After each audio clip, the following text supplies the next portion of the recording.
মতপার্থক্য থাকলেও আলোচনা চালিয়ে যাবার ঘোষণা তেহরানের। পারমাণবিক অস্ত্র তৈরি বন্ধের শর্ত না মানায় বৈঠক ফলপ্রসূ হয়নি, দাবি যুক্তরাষ্ট্রের। পিলখানা হত্যাকাণ্ডের মাধ্যমে দুর্বল করা হয় সেনাবাহিনীকে, সশস্ত্র বাহিনীর দরবারে বললেন প্রধানমন্ত্রী। ঐক্যবদ্ধ থাকলে কেউ পরাস্ত করতে পারবে না। আজ শেষ হচ্ছে বিএনপি সংরক্ষিত নারী আসনের ফর্ম বিতরণ ও জমাদান। ত্যাগীদের মূল্যায়নের আশ্বাস রুহুল কবির রিজভীর। এবং ঢাকাসহ 4 সিটিতে শুরু হামের টিকাদান, প্রতিরোধে সমন্বিত উদ্যোগের আহ্বান স্বাস্থ্যমন্ত্রী। ভ্যাকসিন দিতে ব্যর্থ সাবেক উপদেষ্টা সম্পদ নিয়ে প্রশ্ন।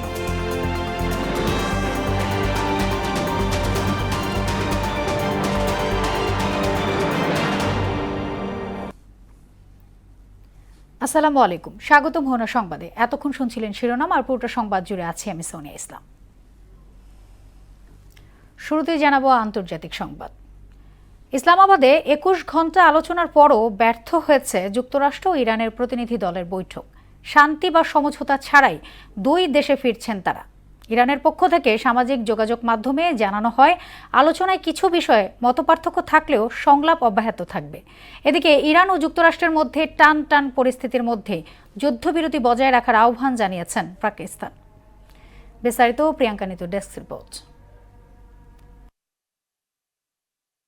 মধ্যপ্রাচ্যের চলমান যুদ্ধ থামাতে 21 ঘণ্টার আলোচনার পরও ইরান ও যুক্তরাষ্ট্র কোনো সমঝোতায় পৌঁছাতে পারেনি। পাকিস্তানের ইসলামাবাদে দীর্ঘ বৈঠক শেষে রোববার যুক্তরাষ্ট্রের ভাইস প্রেসিডেন্ট জেডি ভেন্স এমনটাই বলেছেন। ইরানের পক্ষ থেকে যুক্তরাষ্ট্রের দেওয়া শর্তসমূহ গ্রহণ না করায় এই অচলাবস্থার সৃষ্টি হয়েছে। ভেন্স বলেন, যুক্তরাষ্ট্র এই নিশ্চয়তা চেয়েছে যে ইরান পারমাণবিক অস্ত্র তৈরি করবে না, কিন্তু পারমাণবিক ইস্যুতে ইরানের কাছ থেকে যুক্তরাষ্ট্রের ইতিবাচক প্রতিশ্রুতি পাওয়া যায়নি, আর তাই আলোচনা ব্যর্থ হওয়ার জন্য ইরানকেই দায়ী করেছেন ভেন্স। অন্যদিকে এই আলোচনা ব্যর্থ হওয়ার জন্য যুক্তরাষ্ট্রকে দোষারোপ করেছে ইরানের প্রতিনিধি দল। ইরানের ফার্স নিউজ এজেন্সি বলেছে, যুক্তরাষ্ট্রের অযৌক্তিক দাবি চুক্তির পথ বন্ধ করেছে। তার মধ্যে হরমুজ প্রণালী ইস্যুও একটি বলে প্রতিবেদনে বলা হয়েছে। এদিকে ইরান সরকারের পক্ষ থেকে সামাজিক যোগাযোগ মাধ্যম এক্সে দেওয়া এক পোস্টে জানানো হয়, আলোচনায় কিছু বিষয়ে মতপার্থক্য থাকলেও সংলাপ অব্যাহত থাকবে। এতে স্পষ্ট ইঙ্গিত পাওয়া যাচ্ছে যে গুরুত্বপূর্ণ ইস্যুগুলোতে দূরত্ব কমাতে আলোচনা এখন চূড়ান্ত খসড়া প্রণয়নের পর্যায়ে পৌঁছেছে। ইরানের তাসনিম নিউজ এজেন্সি জানিয়েছে, আলোচনার বল এখন যুক্তরাষ্ট্রের কোর্টে এবং ইরান কোনো তাড়াহুড়ো করছে না। আলোচনায় যৌক্তিক উদ্যোগ ও প্রস্তাব দিয়েছে ইরান। এখন যুক্তরাষ্ট্রের দায়িত্ব হলো বিষয়গুলো বাস্তবসম্মতভাবে বিবেচনা করা। প্রিয়াঙ্কা নিতু, মোহনা সংবাদ।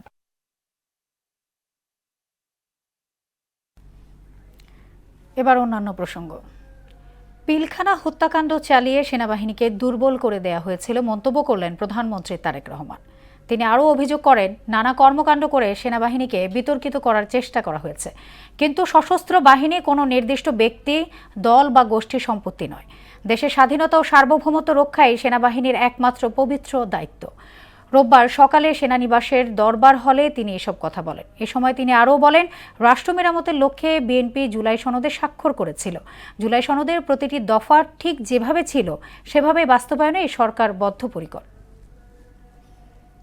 বাংলাদেশের সশস্ত্র বাহিনী, আপনারা এদেশেরই সন্তান। এদেশের মাটি মানুষের সঙ্গেই আমার, আপনার, আমাদের সকলের বেড়ে ওঠা। আজ শেষ হচ্ছে জাতীয় সংসদে বিএনপি সংরক্ষিত নারী আসনে দলীয় মনোনয়ন ফর্ম বিক্রি ও জমাদান। বিএনপির রাজনীতির সঙ্গে জড়িত এবং আন্দোলন সংগ্রামের অবদান আছে এমন নারীদেরকে মনোনয়ন দেয়া হবে বলে জানালেন প্রধানমন্ত্রীর রাজনৈতিক উপদেষ্টা এবং দলের সিনিয়র যুগ্ম মহাসচিব রুহুল কবির রিজভী। আন্দোলনে গুলিবিদ্ধ এবং গুণী নারী কর্মীদের অগ্রাধিকার দেয়া হবে বলেও উল্লেখ করেন তিনি। সকালে নয়াপল্টনে দলের কেন্দ্রীয় কার্যালয়ে গণমাধ্যম কর্মীদের সঙ্গে আলাপকালে তিনি একথা বলেন।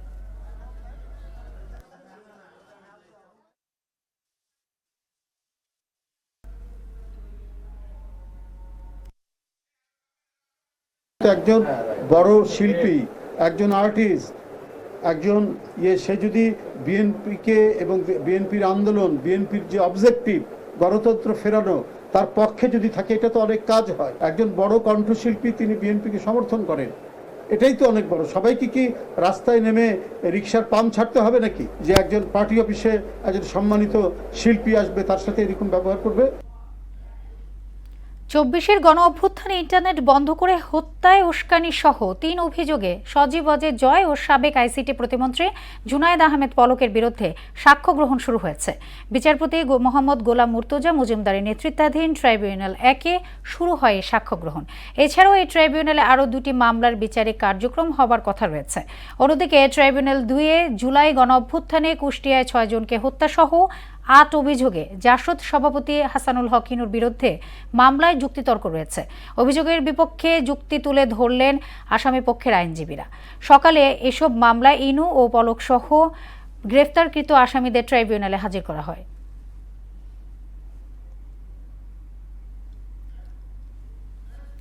দর্শক এ নিয়ে আরো জানাতে ট্রাইব্যুনাল থেকে যুক্ত হচ্ছেন সহকর্মী মুদাসির আলী। আমরা চলে যাচ্ছি তার কাছে।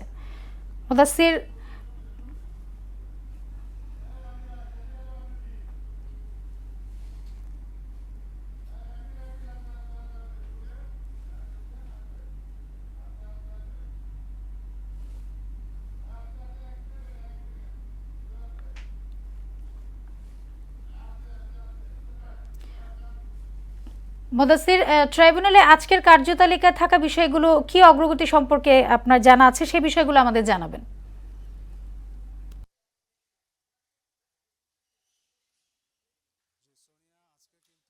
ইন্টারনেট বন্ধ করে গণহত্যা উস্কানি দেওয়া মামলা কিন্তু জয় পলকের বিরুদ্ধে কিন্তু তৃতীয় জনের সাক্ষ্য গ্রহণ চলছে।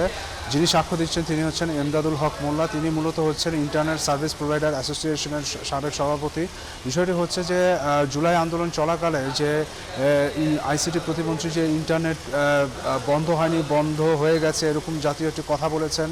যদিও পরবর্তীতে এই নিয়ে যে মামলাটা হয়েছে সেটা হচ্ছে যে তিনি ইন্টারনেট বন্ধে কিন্তু অগ্রণী ভূমিকা রয়েছে এবং এর পাশাপাশি কিন্তু তিনি এই কাজটি করেছেন জয়ের নির্দেশে।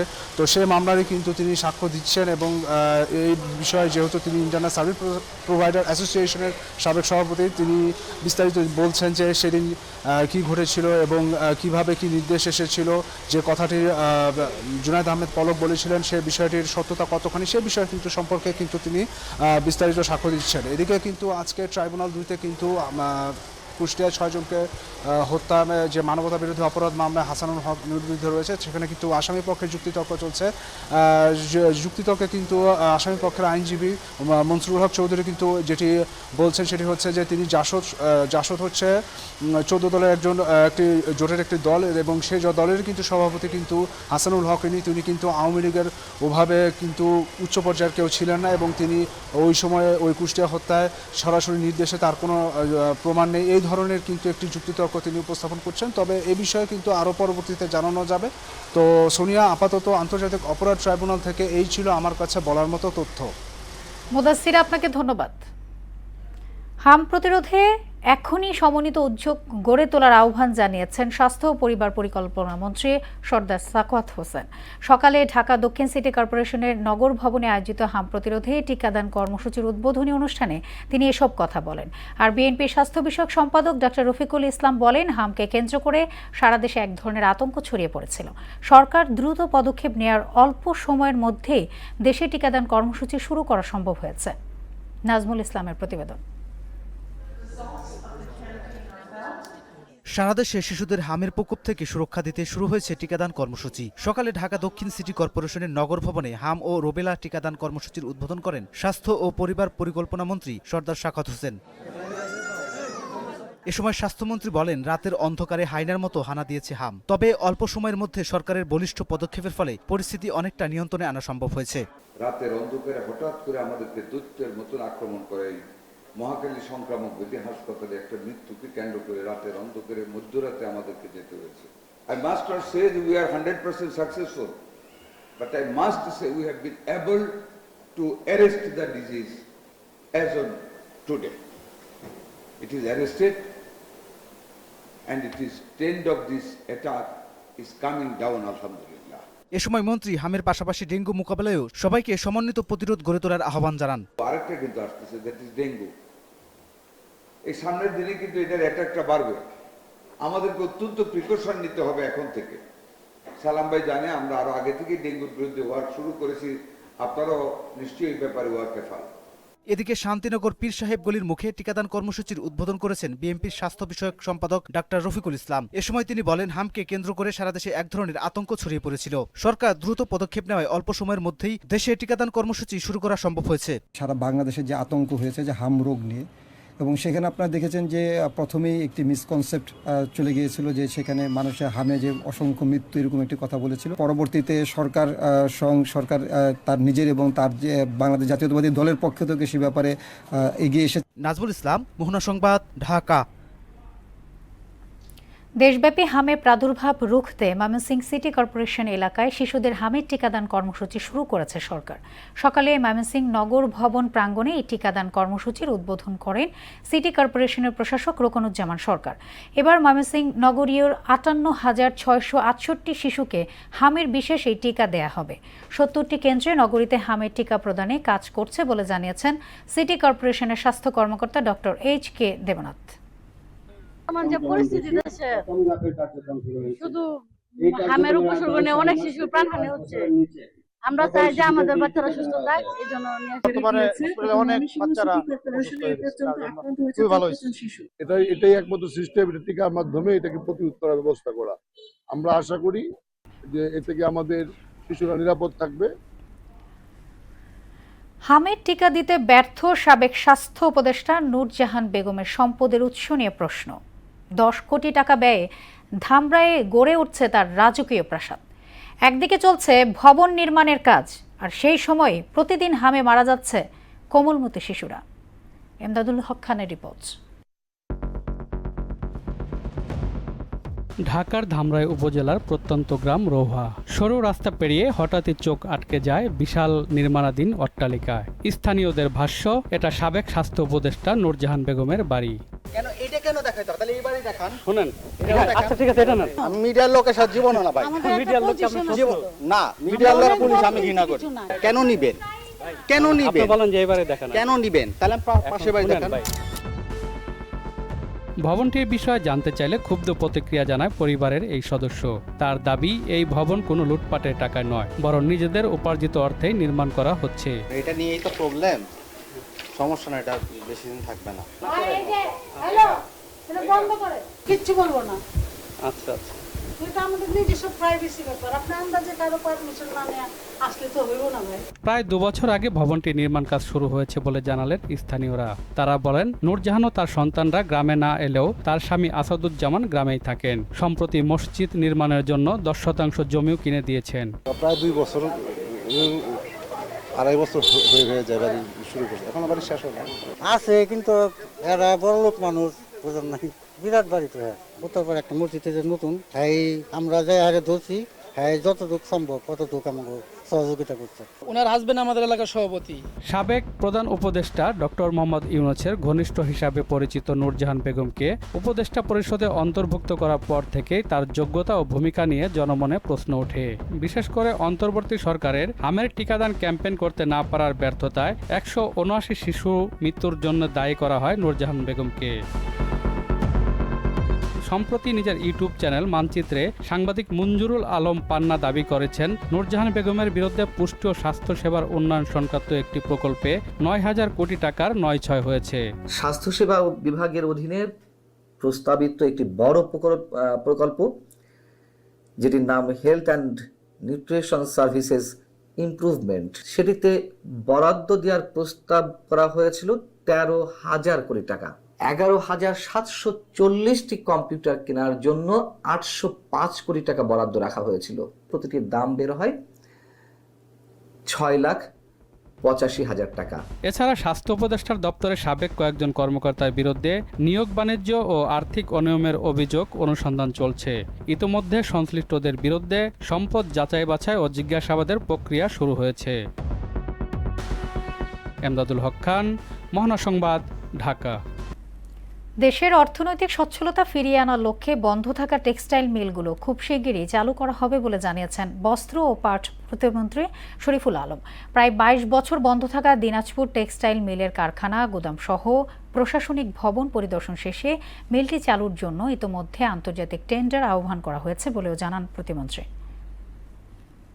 পাবলিক এবং সরকার পার্টনারশিপ, এটা পিপিপি পদ্ধতিতে হলো যে সরকারও থাকবে, মানে প্রাইভেট সেক্টরও থাকবে, যে আমাদের নির্বাচনী কমিটমেন্ট অনুযায়ী আমরা কর্মসংস্থান এবং এই শিল্প প্রতিষ্ঠানগুলোকে আবার পুনরায় চালু করার যে পদক্ষেপ মাননীয় প্রধানমন্ত্রী নিয়েছেন, তার ধারাবাহিকতায় ওনার নির্দেশে আজকে আমরা এই ফ্যাক্টরিতে পরিদর্শনে এসেছি। গতকালকে আমরা রাজশাহীতেও আমরা ছিলাম, আবার নীলফামারীতেও আমরা যাব। এমনিভাবে বেশ কিছু প্রতিষ্ঠান আমরা পরিদর্শন করছি। চলতি মাসের শেষ সপ্তাহ থেকে ঢাকা গোপালগঞ্জ ট্রেন চলাচল শুরু হবে বলে জানিয়েছেন গোপালগঞ্জ 2 আসনের সংসদ সদস্য ডক্টর KM বাবর। শনিবার গোপালগঞ্জ সদর উপজেলার ইউনিয়ন পরিষদ চেয়ারম্যানদের দেয়া সংবর্ধনা অনুষ্ঠানে প্রধান অতিথির বক্তব্যে তিনি কথা বলেন। এ সময় গোপালগঞ্জ সদরের 21টি ইউনিয়নের চেয়ারম্যানদের সমাজের নিরীহ, দরিদ্র ও মেহনতি মানুষের পক্ষে কাজ করতে আহ্বান জানান তিনি। আগামী 14 এপ্রিল পহেলা বৈশাখ গোপালগঞ্জে প্রথম ওই ঢাকা থেকে বেনাপোলের যে রেল লাইন তার স্টপেজ বক্সে চালু হচ্ছে। আর আমাদের গোপালগঞ্জ থেকে রেল লাইন চলবে এই মাসের লাস্ট থেকে সম্ভবত আমরা উদ্বোধন করবো ইনশাল্লাহ। আপনাদের বিভিন্ন এলাকায় সালিশ দরবারে প্রস্তুত থাকবেন। সাঙ্গু নদীতে ফুল ভাসিয়ে দেওয়ার মধ্য দিয়ে পুরাতন বছরকে বিদায় এবং নতুন বছরকে বরণ করে নিতে বান্দরবানে শুরু হয়েছে তঞ্চঙ্গা সম্প্রদায়ের 3 দিন ব্যাপী ঐতিহ্যবাহী বিশু উৎসব। বিশু উৎসবে ফুল বিশু, মূল বিশু ও নয়া বছর মোট 3 দিন পালন করে থাকে তঞ্চঙ্গা জনগোষ্ঠী। এছাড়াও ফুল ভাসানোর মধ্য দিয়ে শুরু হয়েছে চাকমা সম্প্রদায়ের বিজু উৎসব। মহুয়া জান্নাত মনি ও রাহুল বড়ুয়া ছোটনের প্রতিবেদন, জানাচ্ছেন মাহমুদা আক্তার। বান্দরবান, রাঙ্গামাটি ও খাগড়াছড়ি এই 3 পার্বত্য জেলায় বসবাসরত 11 জাতিগোষ্ঠীর মধ্যে এটি সবচেয়ে বড় সামাজিক উৎসব। সকালে বান্দরবানের রোয়াংছড়ি বাস স্টেশন সংলগ্ন সাঙ্গু নদীর তীরে ঐতিহ্যবাহী পোশাকে সেজে পাহাড়ি তরুণ তরুণীরা সবার মঙ্গল কামনায় কলা পাতায় করে ভক্তি শ্রদ্ধা ভরে গঙ্গা দেবীর পূজা করেন। পরে দেবীর উদ্দেশ্যে ফুল ভাসিয়ে পুরাতন বছরের গ্লানি ভুলে নতুন বছরের শুভ কামনা করেন। ভগবানকে উদ্দেশ্য করে নদীতে ফুল ভাসিয়ে ভগবানের পূজা করার মধ্য দিয়ে মূলত আমরা আমাদের এই বিশুর আনুষ্ঠানিকতা শুরু করি। মানুষের রোগ মুক্তি যেন হয়, সবার মঙ্গল কামনা, রোগ মুক্তি থেকে যেন উদ্ধার হয়ে মঙ্গল কামনা হয়, সেই কামনার উদ্দেশ্যে আমরা নদীতে ফুল ভাসাতে আসছি। সূর্য উদয়ের আগেই সাঙ্গু নদীর তীরে ফুল ভাসাতে শত শত তঞ্চঙ্গা ও চাকমা সম্প্রদায়ের বিভিন্ন বয়সী নারী পুরুষেরা ভিড় জমায়। গঙ্গা দেবীর পূজা শেষে সকাল থেকে ঘরে ঘরে 20 থেকে 30 ধরনের সবজি দিয়ে তৈরি করা হচ্ছে ঐতিহ্যবাহী পাজন। মায়ের উদ্দেশ্যে ফুল ভাসাতে আসলাম। আজকে হচ্ছে ফুল বিজু, সবাইকে ফুল বিজুর শুভেচ্ছা। গত বছরের যত সব জঞ্জাল আছে সবকিছু মুছে ধুয়ে যাক এই পবিত্র ফুল গোছানো বা বাসানোর মাধ্যমে।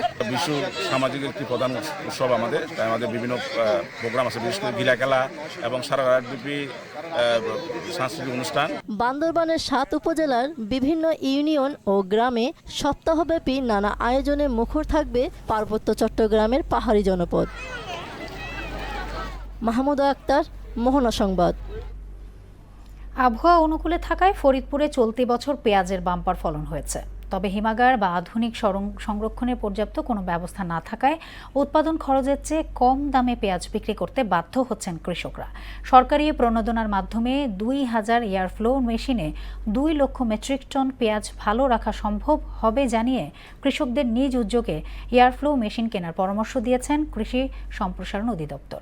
ফরিদপুর প্রতিনিধি আশিস পোদ্দার বিমানের তথ্যে বিস্তারিত জানাচ্ছেন ডলি বিনতে মনোয়ারা। পেঁয়াজ উৎপাদনে দেশের দ্বিতীয় বৃহত্তম জেলা ফরিদপুর। জেলা কৃষি অফিসের তথ্য মতে চলতি বছর 40,313 হেক্টর জমিতে পেঁয়াজ চাষের লক্ষ্যমাত্রা থাকলেও আবাদ হয়েছে 47,036 হেক্টর জমিতে। আর উৎপাদন লক্ষ্যমাত্রা ছিল 6,69,932 মেট্রিক টন। সেখানে উৎপাদন হয়েছে 6,82,022 মেট্রিক টন। লক্ষ্যমাত্রার চেয়ে 12,090 মেট্রিক টন বেশি উৎপাদন হয়েছে।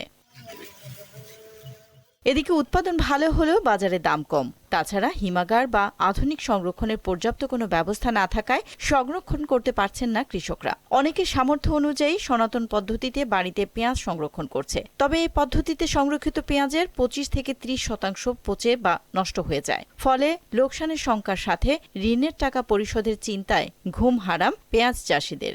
ঘরে ওই ঘরে যে আমার রাখবো ওই রাখারও সেই জায়গাটা নাই। আমরা মাছা কইরা যেটাকে চাং বলি, চাংকেই ওইভাবে কিছু পেঁয়াজ রাখি, তাছাড়া আর কোনো সম্ভব নাই। কয়েকজন পেঁয়াজ চাষি জানান ফলন ভালো হয়েছে ঠিকই, তবে বাজারে দাম কম। পেঁয়াজ রাখতে পারতেছি না, বাজার দাম কম, ঘরে আটতেছে না। এমন আমাকে লস দিয়ে গেলেও পেঁয়াজ বেচতে হবে। 1 মণ পেঁয়াজে 1000 টাকার উপরে খরচ আছে, কিন্তু বাজারে নিলে 500-600 টাকা বিক্রি করা লাগতেছে। সরকারি প্রণোদনার মাধ্যমে 2000 এয়ারফ্লো মেশিন বিতরণ করেছে কৃষি বিভাগ। এতে করে 2 লক্ষ মেট্রিক টন পেঁয়াজ ভালো রাখা সম্ভব হবে। তাই কৃষকদের নিজ উদ্যোগে এয়ারফ্লো মেশিন কেনার পরামর্শ কৃষি অফিসের। আমরা কৃষকদেরকে এই বিষয়ে নিয়মিত পরামর্শ দিচ্ছি যে যেন পেঁয়াজ হারভেস্ট করার পরে যার যে সামর্থ্য আছে তারা ইচ্ছা করলে এই এয়ারফ্লো মেশিনের মাধ্যমে যদি পেঁয়াজটা সংরক্ষণ করে, তাহলে তারা পেঁয়াজ উৎপাদন করে তারা লাভবান হবে।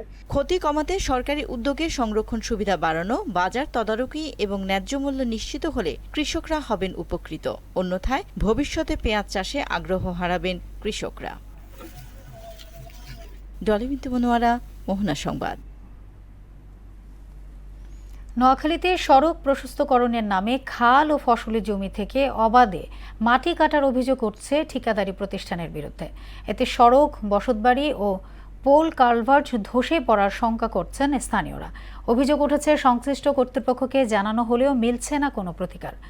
মোহাম্মদ সেলিমের তথ্যচিত্রে তাহসিন তারিনের প্রতিবেদন। সড়ক ও জনপদ বিভাগের তত্ত্বাবধানে শুরু হয় নোয়াখালী সোনাপুর, মান্নাননগর, হানিফ চেয়ারম্যান বাজার হয়ে লক্ষ্মীপুর জেলা আলেকজান্ডার সড়কের পাশ প্রশস্তকরণের কাজ। 73 কিলোমিটার সড়কের মধ্যে নোয়াখালী অংশে 18 কিলোমিটার সংস্কারের ব্যয় ধরা হয়েছে 66 কোটি টাকা। কাজ দেয়া হয় ঠিকাদারি প্রতিষ্ঠান রিয়েল বিল্ডার্সকে। তবে নিয়ম না মেনে পাশের খাল ও ফসলি জমি থেকে বেকু দিয়ে মাটি কেটে নেয়ার অভিযোগ উঠেছে প্রতিষ্ঠানটির বিরুদ্ধে। খাল থেকে মাটি কাটায় রাস্তা, ঘরবাড়ি ও পোল কালভার্ট ভেঙে যাওয়ার আশঙ্কায় দিন পার করছেন স্থানীয় বাসিন্দারা। আমার খিরেখাত কার্ডে এরা রোড বানছে, রোড বাঁধার পরে আমরা বাধা দিছি, বাধার পরে এরা আমাদের বাধা শোনে নাই। এরা আমাদেরকে ক্ষমতার জোর দেখাইছে এবং ভয়ভীতি দেখাইছে যে এটা সরকারিভাবে অর্ডার আছে। প্রশাসনের লোকজন এখানে আসে না, কোনো বাধা সৃষ্টি দিতেছে না। ওখানে ভাঙি যায়, আমরা ভবিষ্যতে জ্যৈষ্ঠ মাস আইলে এতে হানিকারী যান সাপ দিবে, এতে আমরা কি আর গাড়ি খাল নেন নিয়ম ভাবে নেই, বাই গাড়ি যান নিতে নিতেন অন যা ছিল সিয়ারাংটা খুলে না। রাস্তা তো সরকারি লাই মানুষের ইয়েলাই করে, তখন আমরা কোনায় থাকুন, আমাকে বাইকের ভাঙি দিলে আমরা কোনায় থাকবো। একাধিকবার যোগাযোগ করেও এই ব্যাপারে প্রতিষ্ঠানটির কোনো বক্তব্য পাওয়া যায়নি। সড়ক ও জনপদ বিভাগ বলছে ঠিকাদারকে এই ব্যাপারে নিষেধ করা হয়েছে, নিষেধ না মানলে প্রয়োজনীয় ব্যবস্থা নেওয়া হবে। ঠিকাদার প্রথমে যখন মাটি পার্শ্ববর্তী যে খাল থেকে করে, তখন আমরা যেটা বলেছি যে সড়কের জন্য যেটা ক্ষতিকর, যেটা হচ্ছে যে পেভমেন্টের পার্শ্ববর্তী যে খালের যে অংশটা, এখান থেকে আমরা তাদেরকে বলেছি যে আমাদের এখান থেকে কোনো মাটি কাটা যাবে না।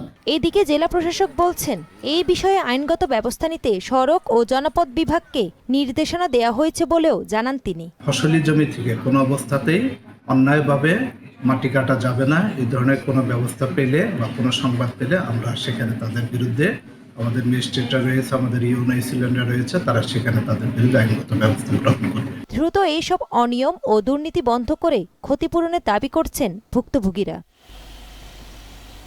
তাহসিন তারিন, মোহনা সংবাদ। শেষ করব মোহনা সংবাদ, যাবার আগে শিরোনামগুলো আরও একবার।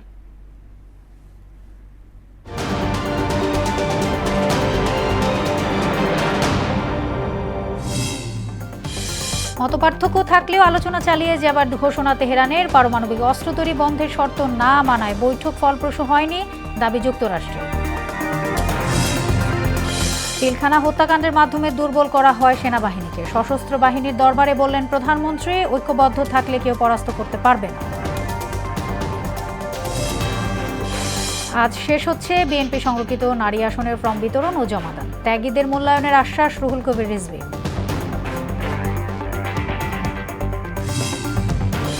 এবং ঢাকাসহ 4 সিটিতে শুরু হামের টিকাদান, প্রতিরোধে সমন্বিত উদ্যোগের আহ্বান স্বাস্থ্যমন্ত্রী।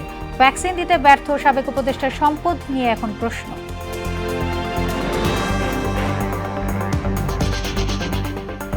এই ছিল মোহনা সংবাদে। পরবর্তী সংবাদ বিকেল 5:30টায়। এর আগে বিকেল 3টায় দেখবেন সংবাদ এক নজরে। মোহনার সবশেষ খবর জানতে ভিজিট করুন www.mohana.tv। সংবাদ দেখতে পারেন ফেসবুক, ইউটিউবে। এতক্ষণ সঙ্গে থাকার জন্য ধন্যবাদ সবাইকে।